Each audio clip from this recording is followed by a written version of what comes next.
Very good. Good afternoon. I'm very grateful for being joined by Doug Harris today. Before retirement, Doug Harris served as Deputy Tribal Historic Preservation Officer of the Narragansett. He's worked on behalf of Indigenous Ceremonial Stone Landscapes in the Northeast for 3 decades.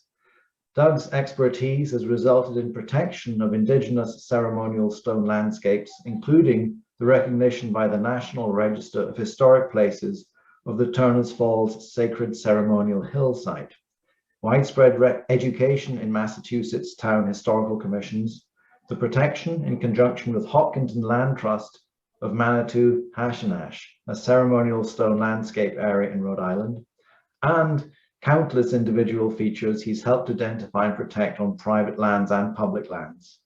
Doug helped challenge the Federal Energy Regulatory Commission for not implementing the National Historic Preservation Act as gas lines threatened the ceremonial stone landscape in Otis State Forest in Sandusfield. Doug's pioneering work has contributed to the safeguarding of Indigenous cultural heritage he credits not himself, but the land and the ancestors.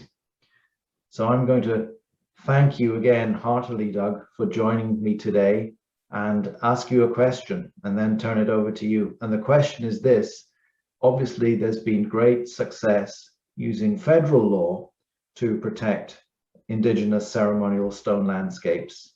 Why is there a need to complement that federal law with local bylaws in Massachusetts? For example, a local historic district. Over to you. Well, the problem has been that the National Historic Preservation Act was quite successful in gathering the attention of tribes and the attention of states in terms of the state historic preservation offices. The one area that is referenced that has not been pulled into the process has been the public. And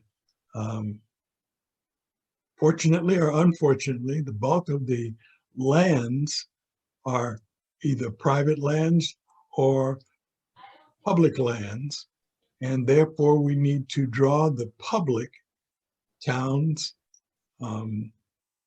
private organizations, into the recognition that they have a role in the national historic preservation. And so that's what we're doing. We're attempting to draw the public to an understanding that it has a role to play. And as tribes have expended their sense of what they can do, and that's their sense of what they can do, not what they can do, it now is up to the public to step in and say, these ceremonial stone landscapes are not only ancestral to the tribes, but it is ancestral to all of the public. All of the public has a responsibility, as do the tribes, to step forward and protect these impacts by development and other procedures that might destroy the ceremonial stones. When it comes to tribes, let's say in Western Massachusetts, what role do you foresee tribes playing in the preservation at a local level of these landscapes? And perhaps you could explain to students a little about tribal organization, what it actually looks like in practice in Massachusetts right now. Well, the biggest problem is that the National Historic Preservation Act presumes the relationship of a tribe to be that of a federally recognized tribe. Once you bring in the public, then the public can include anyone, including those tribes that may in fact not be federally recognized. And is that a pure and simple benefit, or do you see a downside to not simply having what I think of as a sovereign to sovereign relationship between, say, a municipality and a tribe, instead of that having the public as a whole in a protective role So do you see some disadvantages? And if so, do the advantages outweigh them? Well, I haven't seen the disadvantages yet.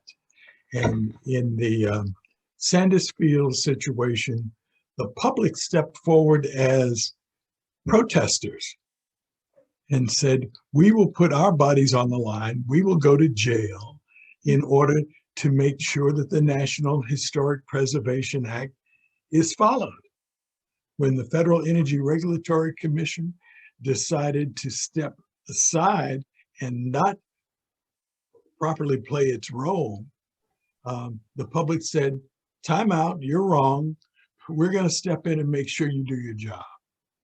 And the public can play many roles, and it can be as simple as we, the people of a town, establish that we will honor the National Historic Preservation Act when it comes to ceremonial stone landscapes. Or it can be, we will go to jail in order to make sure that the law is followed and that these cultural resources are protected.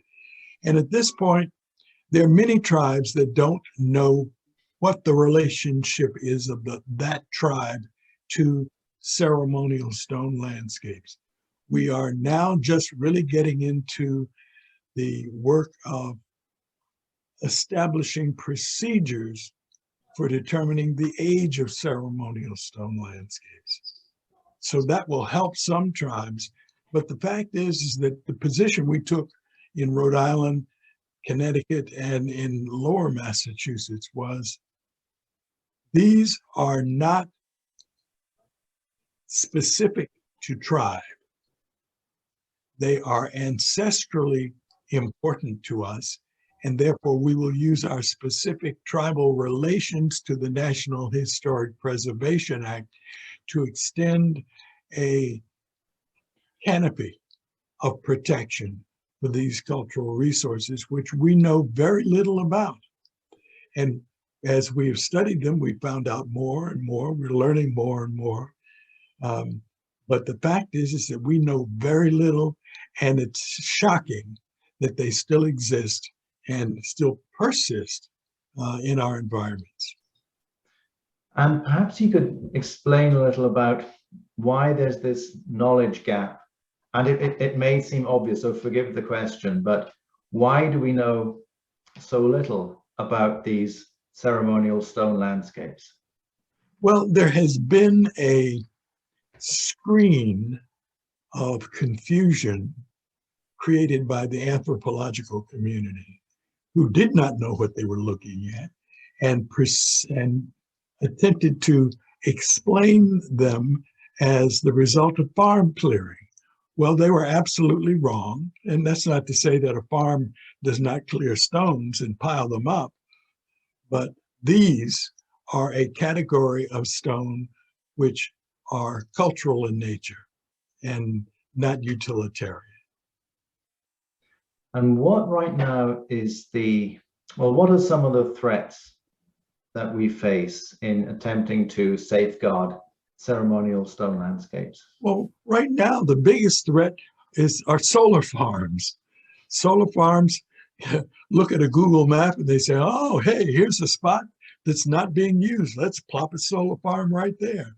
Well, that solar farm may be plopped in the middle of a group of rocks. And those rocks may have been ancient ceremonial stone landscapes. And one of the things that I have found personally is that, for instance, in North Smithfield, Rhode Island, there is a property where there are 200 plus ceremonial stone features. And for a long time, we couldn't quite figure out what they represented. And then at the passing of an elder medicine man of the Narragansett tribe, I'd spent a lot of time with him in the nursing home before his death. He came to me in spirit and spent some time in my room. I heard the sound and I could not imagine what the heck I was hearing. And I didn't want to imagine what it was that I was hearing. But I got up about 3 o'clock in the morning, sat down in my chair next to where I had a number of books lined up, and noticed that one of the books was turned upside down. I don't leave my books turned upside down. So I grabbed that one and I opened it up, and it was a book that dealt with properties as the sachems knew them. And it was by Sidney Ryder. And I then opened the book, and the page I opened it to had numbers which I had never quite looked at before. And it was the number of people who were massacred at the Talcott massacre of Quiapan and her refugees in North Smithfield. And between the numbers that in the massacre that was led by Quiapan, who was a woman chief of the Narragansett, and a nearby massacre that was in 1676. 1675, there was a massacre in a nearby property called Primrose, and that was a massacre of refugees that were led by Weetamoo, the woman chief of the Pocasset Indians. And if you added the number massacred by Quiapan's leadership and the remaining number, Weetamoo was coming from the Pocasset Swamp. There had been a massacre at the Pocasset Swamp in, well, what we now would refer to as Massachusetts. But at that point, it was Pocasset. It was Weetamoo was the woman chief following her father, Cobitant. And Cobitant's land was in the Tiverton area of what is now Rhode Island. So there was a massacre there. And so the people were coming from that massacre at the Pocasset Swamp to Nipsachuk. Nipsachuk was a known ceremonial area where the deceased were honored. And from there, you could see it with the Perseid meteor shower or other meteor showers, you could see the spirits of those who had died in the previous year, traveling to Kaltuntuit's house.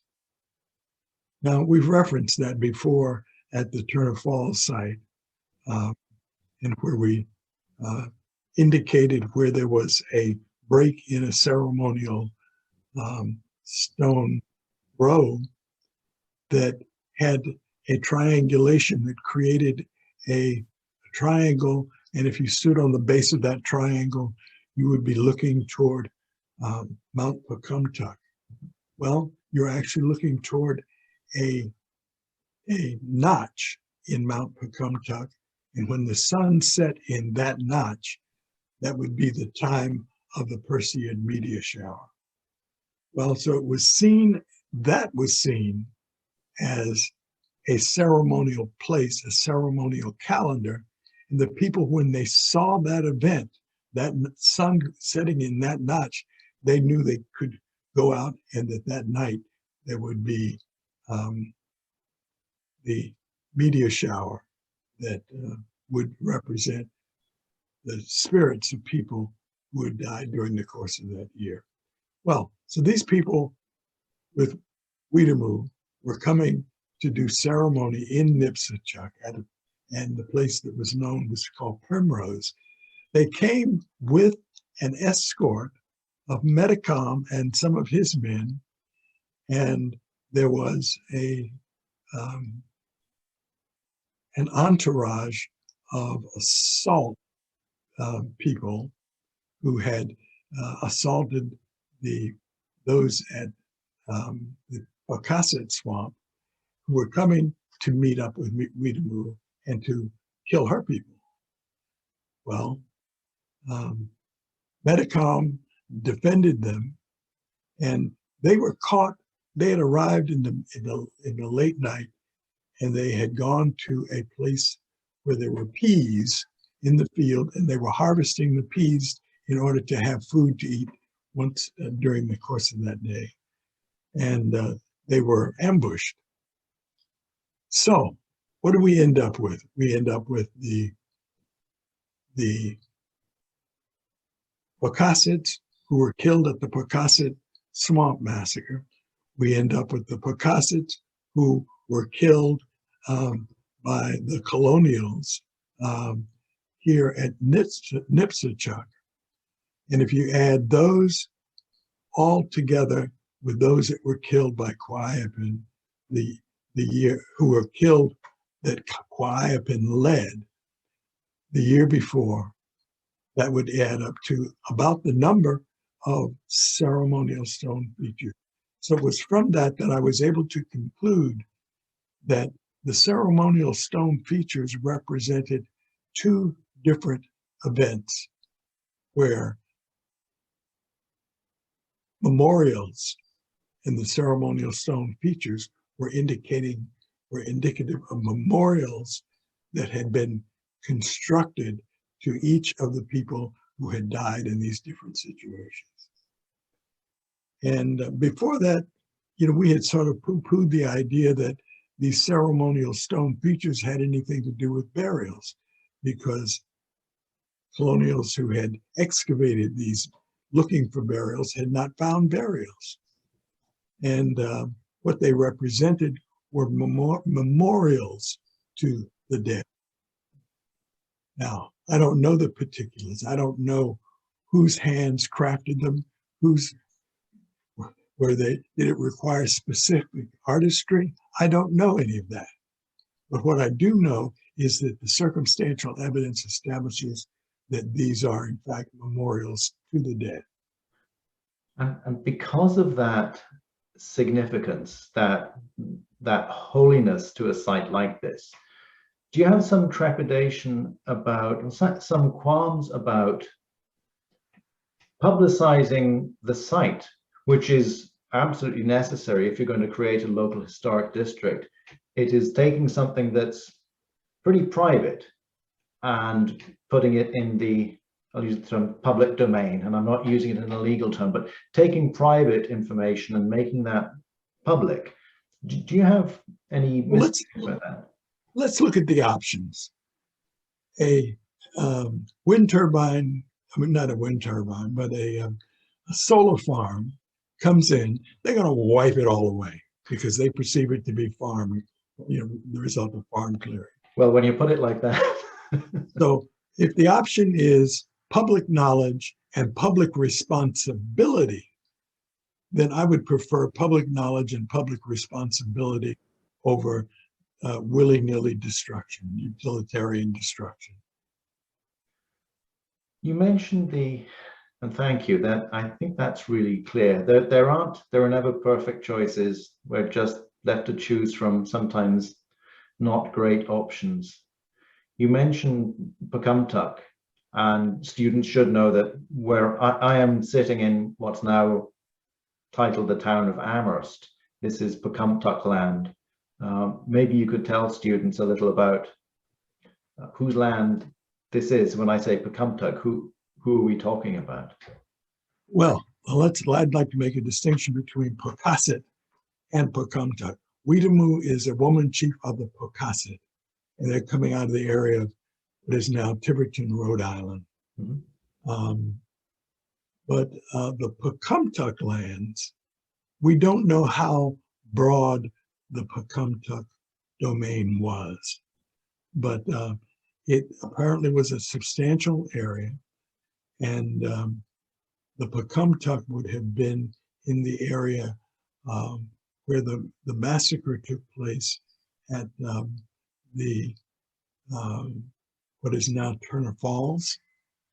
And Turner had been in prison in Boston as a as a Baptist.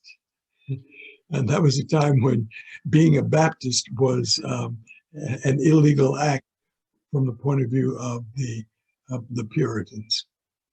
But they made a deal, we're told, with William Turner. He said, if you will lead this raid on these Indians, we will give you and your Baptist people special dispensations. And he agreed to that. He was dying in prison, and it seemed like a good option. And so next thing we have is William Turner leading a cadre of farm boys and others from Hadley and those areas to attack the the gathering place of Indians. And this gathering place was a gathering place that for thousands of years, we are told, had been used to bring tribal people together to honor the bounty of our mother, the earth, because the fish would make runs up the Connecticut River. And when they got to this falls, it was an excellent place to capture fish. And so people would come from miles around, sometimes hundreds of miles around, and it became a ceremonial gathering place. So some people would gather there in order to find a good husband or a good wife. It was always a good time for multiple tribes to gather. And so it was that time of year, and tribes were gathered there. And so there was an attack that was planned on the Indians who were gathered. And there were also up in Northfield, up in that area, the chiefs of tribes were gathered, and we were told they were gathered in order to determine how to pursue the war, whether they would have a truce with the Connecticut colony, or they would be pursued continually by the Bass Bay colony. And so they'd gathered to make that determination. And there was a place along the highway where it's referred to as council fires. I've seen it. Yeah. Now, what we don't know, and there's a battlefield mapping project funded for that area, and we've tried to get Kevin McBride to take a look at that area so he can determine archaeologically if in fact those fires, the gathering places actually exist. So right now all we have is the highway marker, but what it defines is that was an area where the tribes met in order to determine the future course of the war. Nice. At any rate, Turner attacked, and his militias attacked. And we're told that Holyoke, who was a military officer, is credited with saying to the farm boys who had been gathered as a part of this militia, "Boys, get to him." And he, with his saber in his hand, you get here and do what you've been brought here to do. And the brought here to do was to demolish those Indians who were there, the women and the children. And I hate to say that, but that was the nature of soldiers coming out of the war at Cromwell. And Holyoke was one of those who had come out of the war with Cromwell in England. And as you may or may not know, the abuse of the Scottish and Irish tribes was tantamount to the abuse that was applied to Indians here. Um, Heathens were heathens, and anyone who had something that you wanted was a heathen. And one of the things that they wanted was land, whether it was in England, Scotland, Ireland, or here in the Americas. There was a battle at Dunbar in Scotland, and the Catholic Scots who lost that battle to Cromwell were enslaved and sent to Barbados. Some came to this part of the world, but the majority of them were transported to Barbados for a not indentured servitude, permanent slavery. So yeah, that was a brutal conflict. Absolutely. In our last minute or so, is there anything you'd like to add that students really should know about the need to preserve historic stone landscapes, specifically in this part of the world? If there is not a procedure established that brings the public into that fray, then these ceremonial stones will be eroded away and destroyed, and a knowledge of the past will be lost. So my perception is we have no doubt that we have to partner with the public and bring the public in to protect these if they are to be saved. They don't have to be saved. They can be destroyed.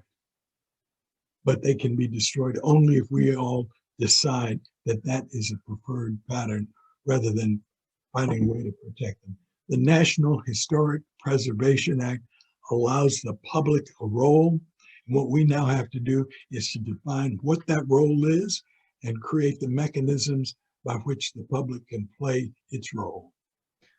A worthwhile task, if ever there was one. So in conclusion, I'd just like to thank you again so much for your sharing your time and your expertise and your wisdom. And I'm going to click the stop record button now. Well, Attorney Vickery, thank you and thank your students. And I look forward to meeting with you and them in the future to help work out this procedure by which we define the role of the public in protecting ceremonial stone landscapes.